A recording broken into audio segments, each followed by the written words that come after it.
Hello, my dear friends. Welcome to RK Maths Expert. आज आप लोगों के सामने अनुलोम तथा प्रतिलोम से संबंधित क्वेश्चंस को सॉल्व करेंगे। तो इस वीडियो के माध्यम से हम अनुलोम तथा प्रतिलोम संबंध को स्थापित करना सीखेंगे। जैसा कि इसके पहले वाले वीडियो में हमने अनुलोम तथा प्रतिलोम की हल्की सी जानकारी दी थी आपको। यह अनुलोम तथा प्रतिलोम से संबंधित सेकेंड पार्ट है। इसमें ध्यान से समझिए किस तरह से हम संबंध को स्थापित करते हैं। तो चलिए आइए बिना देर किए वीडियो स्टार्ट करते हैं। तो एग्जाम्पल यहाँ पर है 16 व्यक्ति एक सप्ताह में 432 मीटर क्यूब नहर खोद सकते हैं।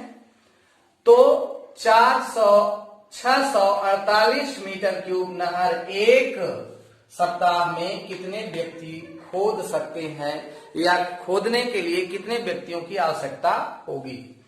तो यहां पर यदि हमें व्यक्तियों की संख्या निकालनी है, जैसा कि हमने प्रीवियस वीडियो में आपको बताया था कि जो राशि हमको ज्ञात करनी है उसे राइट हैंड की ओर लिखेंगे, राइट तरफ लिखेंगे, बाकी जो ज्ञात है उनको बाईं तरफ।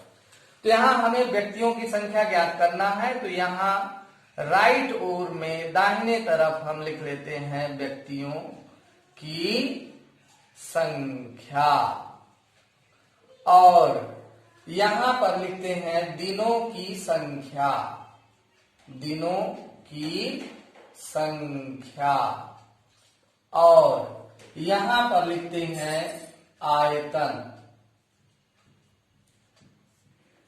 मीटर क्यूब में। ओके, तो चलिए पहले सेंटेंस के अनुसार 16 व्यक्ति, तो व्यक्तियों की संख्या की जगह पर 16 लिखते हैं। एक सप्ताह में जैसा सब लोग जानते हैं 7 दिन होते हैं, तो यहां दिनों की संख्या में लिख देते हैं 7 और फिर 432 मीटर क्यूब आयतन दिया गया है, तो यहाँ 432 लिख लेते हैं। तो इस तरह से तो एडजस्ट कर सकते हैं। आइए नेक्स्ट सेंटेंस में देखते हैं 648 मीटर क्यूब। तो 648 मीटर क्यूब आयतन की जगह पर एक सप्ताह की बात कही गई है, तो एक सप्ताह यानी 7 दिन लिख सकते हैं और व्यक्तियों की संख्या ज्ञात करनी है, अज्ञात राशि है व्यक्तियों की संख्या। तो यहाँ पर कितने व्यक्तियों की संख्या खोदने हेतु चाहिए, तो इसके लिए यहाँ पर यक्स लिखते हैं, यक्स की ओर तीर लगाते हैं और ये बड़ी राशि का द्योतक है, यानी अधिक संख्या यदि व्यक्तियों की है तो काम अधिक होगा। और यहां यदि काम में आते हैं, चलिए यहां दिनों की संख्या दोनों में सेम है, इसमें समान संख्या होने पर कोई प्रॉब्लम नहीं है, सीधा सीधा संबंध हो जाएगा। और यदि हम व्यक्तियों की संख्या और गड्ढे की का आयतन, मिट्टी का जो खोदी जाएगी उसका आयतन, उसमें संबंध खोजें तो अधिक व्यक्ति हैं तो अधिक आयतन की मिट्टी खोदी जा सकती है, यानी आयतन अधिक खोदा जा सकता है। यदि व्यक्तियों की संख्या ज्यादा है तो वहीं गड्ढे का आयतन अधिक हो सकता है, क्योंकि दिनों की संख्या निश्चित है। तो जब दिनों की संख्या निश्चित है तो उतने ही समय में अधिक गहरा गड्ढा खोदा जा सकता है। तो अधिक पर अधिक संबंध आ रहा है, यानी अनुलोम संबंध है। और इस तरह से यहाँ 3 राशियां हैं, तो बी अज्ञात राशि को लेफ्ट साइड में ऐसे लिख लेते हैं x/16 बराबर का चिन्ह। राइट हैंड में यहां की राशि में से तीर वाली राशि को अंश में, 648 अंश में और पूछ वाली राशि को बटे में 432 गुणे 7/7 और यक्स का मान हमको ज्ञात करना है। तो 16 को पक्षांतरित करिए, 16 है दाईं तरफ ले जाएंगे, यहां भाग में है तो यहां गुणा में आ जाएगा, अर्थात यक्स बराबर 648 बटे 432 गुणे 7/7 गुणे 16 7 से 7 कट जाएगा। अब यहां पर 8 दूनी 16 और 8 से 8 पंच 40, 3 8 चौक 32। अब यहां पर 9 से काट दीजिए, 9 छंग 54 और 9 से कट जाएगा, 9 सते 63, 1 9 दूनी 18। अब यहां पर 6 से काट दीजिए, 6 एकम 6, 6 एकम 6 और 6 दूनी 12। तो इस तरह से x बराबर है 12 गुणे 2 अर्थात x बराबर 24। तो यानी यहां पर 24 व्यक्तियों की संख्या है। आइए नेक्स्ट एग्जाम्पल में हम आपको प्रतिलोम से संबंधित क्वेश्चन को सॉल्व करना सिखाते हैं। प्रतिलोम संबंध जैसा कि हमने बताया था कि यह उल्टा संबंध है, यानी समय और व्यक्ति में संबंध उल्टा होता है। इसी तरह से खाद्य सामग्री और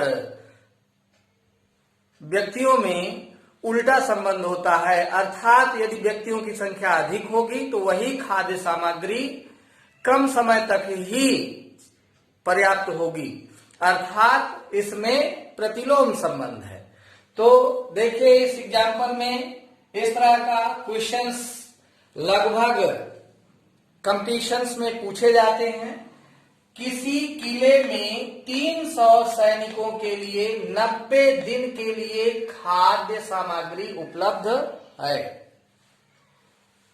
30 दिन बाद 50 सैनिक चले गए, अर्थात 30 दिन बाद 50 सैनिक वहां से दूसरी जगह चले गए, तो शेष सैनिकों के लिए वही खाद्य सामग्री कितने दिनों तक उपलब्ध होगी। तो इस तरह के क्वेश्चंस में जैसे कि 50 सैनिक चले गए तो शेष कितने सैनिक बचे पहले यह भी ज्ञात करना अनिवार्य है, या 30 दिन तक भोजन कर चुके हैं तो अब कितने दिन बाकी बचे हैं। तो पहले सर्वप्रथम यहां पर हम निकालेंगे शेष दिन। पहले कितने दिनों के लिए था 90, और 30 दिन खाने के बाद कुछ सैनिक चले जाते हैं, अर्थात शेष दिन बराबर हो जाएगा 90 माइनस 30 अर्थात 60 दिन।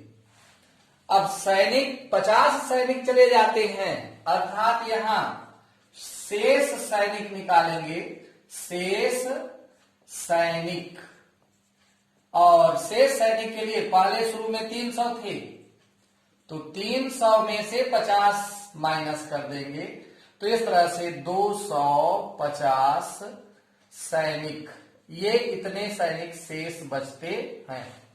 ध्यान दीजिए 30 दिन तो भोजन सैनिकों ने कर लिया है, उससे हमें अब कोई मतलब नहीं है। हाँ, दिनों की संख्या निकालनी है तो जरूर दिन को राइट साइड में लिखिए और सैनिक की संख्या लेफ्ट साइड में लिखिए। तो यहां सैनिक लिख लेते हैं। अब देखिए पहले सेंटेंस में 300 सैनिक 90 दिन के लिए करते हैं, भोजन करते हैं, उनके लिए 90 दिन का भोजन है, लेकिन 30 दिन उन्होंने भोजन कर लिया है। हमें 30 दिन से अब मतलब नहीं है, अब शेष कितने दिन बाकी बचे हैं 60 दिन।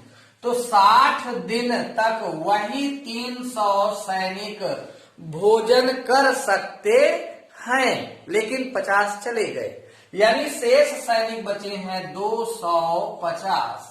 तो 250 कितने दिन तक करेंगे भोजन x दिन, और यहां एरो x की ओर लगा देते हैं, यानी कोई खाद्य सामग्री अधिक दिनों तक चलेगी जब खाने वाले सैनिक कम होंगे।